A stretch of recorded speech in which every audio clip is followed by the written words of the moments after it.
Ladies and gentlemen, you have something special. You have greatness in you. Hi, my name is Les Brown. One of the things that we know, that all of us have undeveloped potential in us.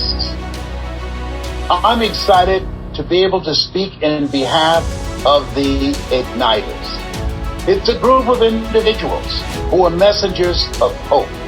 Individuals who've gone through some stuff, but realize it's not what you go through, it's what comes out of you that develops your character, that helps you to begin to create a different kind of life for yourself and others and make a greater impact.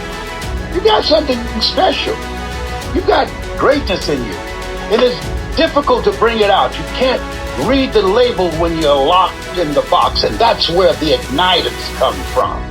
Because when they speak, they will ignite something in you. When they speak, they will interrupt the loop in your mind that says you can't do it. When they speak, and as you watch them and listen to them, what you take in will determine your outlook on life. And the igniters, they help you to realize that when you are pursuing your greatness, being ignited by an unstoppable goal and dream of living the greatest expression of yourself, the world will never be the same again. You got something in you. And if you're ready for an explosive life, a life, as Helen Keller would say, make your life a daring adventure. The igniters, that's what they do. They ain't playing with you. They're coming for you. That's my story, and I'm sticking to it.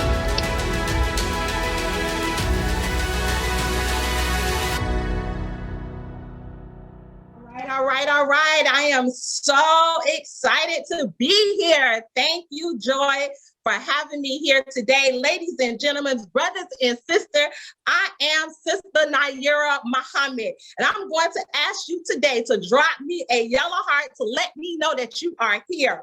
I showed up today to ignite your fire. So today, brothers and sisters, I want you to know that I care about you.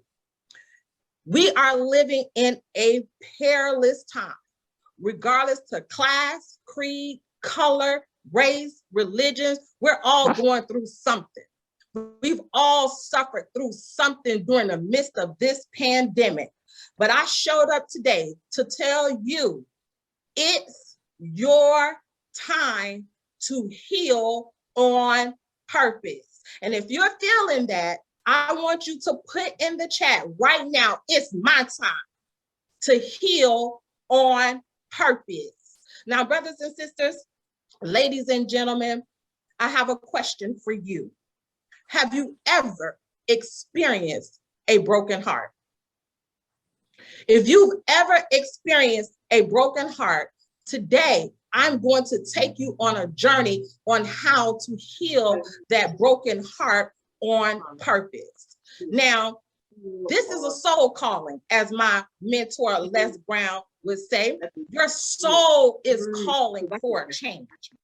And in this change, I want you to know that all power lays in your hand.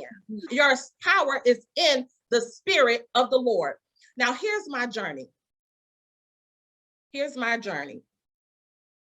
My mother and my father met. My mother was 14 when she met my father, Lee Bocat Green.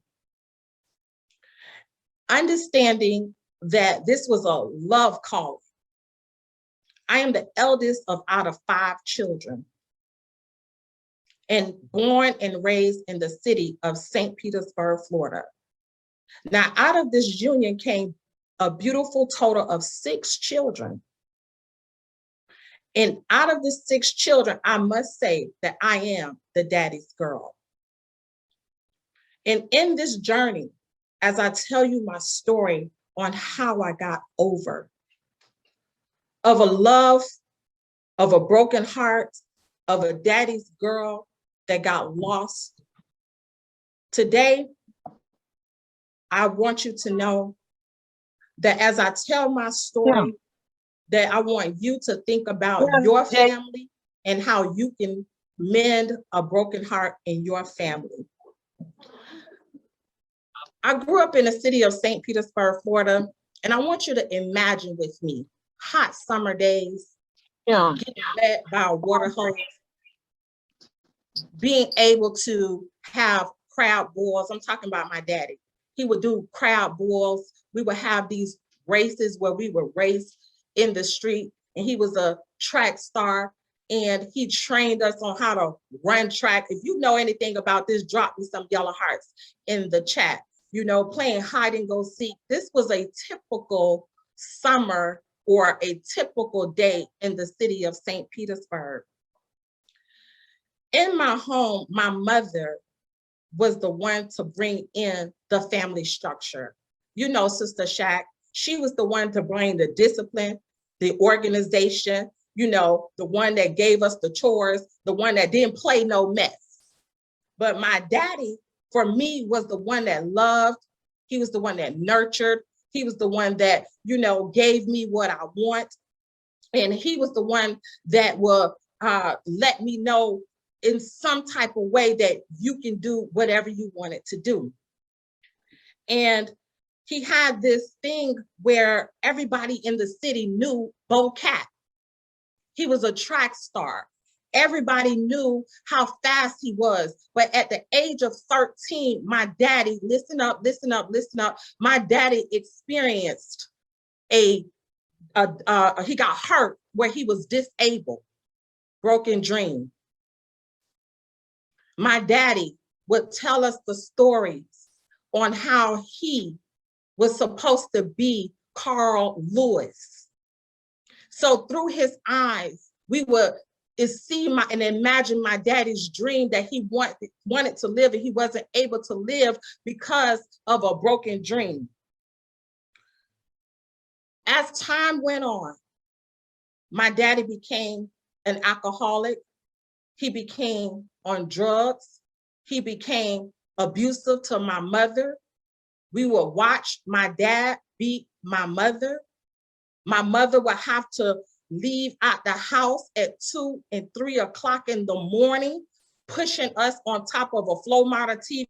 Think about this, on top of a flow model TV with her 5 children to get away from a man that suffered from broken dreams, who got addicted to crack, who got addicted to alcohol, who got addicted to drugs, but he was addicted to the pain of his brokenness. And he did not know how to get out. Now I'm talking about my father and I'm talking about my mother, but I'm painting a condition of a people. And through that suffering of my mother and my father, it led me down a path where I was looking for love in all the wrong places. I don't know about you, but I know that there's somebody that has been looking for love in all the wrong places because of a broken dream, because of a condition, because of a pattern, because of life circumstances and situations. But here it is, me, a daddy's girl, you know, a girl that loves her father. She begins to look for love in all the wrong places. Now I'm in the streets. I'm trying to find that love that I wanted from my father, who at the age of 13, he and my mother divorced, another broken heart. So now life carries on. My father go to prison. When my father goes to prison, I go to prison with him. 050587 was our prison number. I'm talking about being able to go to a point in your life where you're going to be able to have to make a decision to change the family patterns. My father go to prison. 050587. And as he laid on his bed, he says this, baby, every man in my family could have been something, but because of drugs, because of alcohol, because of the things that we went through, we didn't make it. So if I got to lay down my life here, somebody got to lay down their life. If I got to lay down my life here, I'm going to lay down my life so that it stops with me. And in that moment, my father a day later, took his last breath. And when he took his last breath, I was standing by his side, and a part of me took my last breath, and I fell into a deep hole of darkness. And when I fell into that deep hole of darkness, remember now, I wasn't close to my mother at that time. But when I fell into a deep hole of darkness, I lost my way. I didn't know which way to go. I didn't want to live anymore. I was in a dark, dark space, but I heard a voice. I heard a voice, and that voice was the voice of the Honorable Minister Louis Farrakhan, who called me out, a soul calling. And when he called me out of that hole, he said, a nation could rise no higher than this woman. When he called me out of that hole, he said it was the value of the female. And when I came out of that hole of darkness, despair, grief, empathy, it was my mother who was standing there. And so today, family, how do you mend a broken heart? You gotta mend broken relationships. But because my mother was there for me, I was able to come up and see that the mother is the first teacher. The mother is the first doctor. The mother is the first preacher. The mother is the first nurturer. Somebody's soul is calling. We've gone through a lot during this pandemic. Somebody got to mend broken relationships. So I say to you, as Maya Angelou would say, people will forget what you said. Somebody may forget what I said today. People will forget what you did. People will never forget how you made them feel. So I say to you, love ye one another, even as Christ has loved you. How do you mend a broken heart? Write this down. I'm going to give you 3 steps, and then I'm out of here. I'm going to invite you, brothers and sisters, how to mend a broken heart. Step up. Be ye not conformed to this world, but be ye transformed by the renewing of your mind. Accept your own and be yourself. Deactivate from these perilous times and go up into the mind of God. 2, speak life.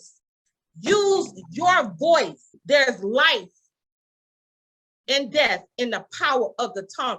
Use your voice to tell your story, to free the minds of those that's in your family that's dependent on you. Write this down: to heal on purpose. Last but not least, execute. Do for yourself or suffer the consequences. Invest in your process. Know that it's possible, it's necessary, and it's you. Pick up the phone and tell somebody that you love them. And today, as I close out, I say to you, it's your time to heal on purpose. I thank God for my mother. As I leave you, as I greet you today, peace, blessings, and may God continue to bless you. I am Sister Nayyirah. Heal on purpose, because I'm free.